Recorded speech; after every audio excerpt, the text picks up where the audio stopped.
Cici Rondina nakakatanggap na matinding pambabatikos matapos sabihing hindi niya kilala ang SB19. Volleyball community nagkakaisa at rumesbak para kay Cherry Bomb. Ngunit bago natin pag-usapan ang lahat ng yan, kindly do subscribe to my channel and hit the notification bell to be notified whenever I post a new video.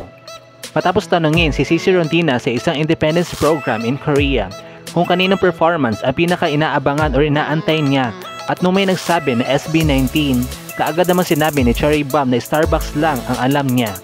Bunsod na pangyayaring ito ay umani talaga ng matinding pambabatikos si Cici Rondina sa X, formerly Twitter, mula sa mga SB19 fans or 18.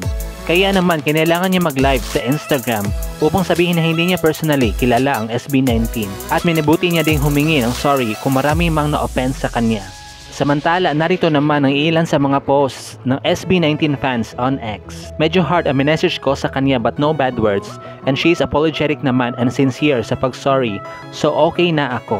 Nanires baka na isang volleyball fan na ito at sinabing, wow, konting hiya naman dyan, obviously di kayo aware sa mga karangalan na dinala ni Cici sa bansa, both indoor and beach volley. But to message her like that, saan kayo kumukuha ng kapal na mukha? Hello mga Caps, nag-sorry na si Ate Athlete.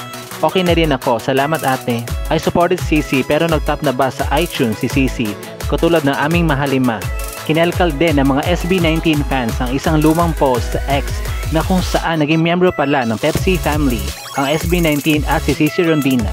Kaya naman kinailangan na din talagang basagin ng iilan sa SB19 members ang kanilang katahimikan sa pangunguna ni Stel, na nag-reply sa isang post which goes something like, I personally don't tolerate this kind of behavior. Stop this.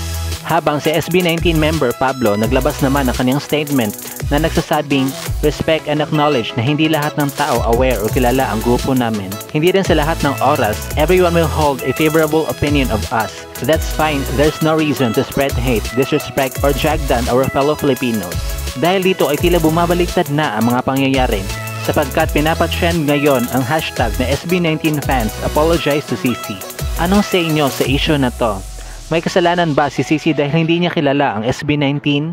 Or big deal lang talaga para sa SB19 fans dahil hindi kilala ni Cherry Bomb ang sinusuportahan nilang P-pop group?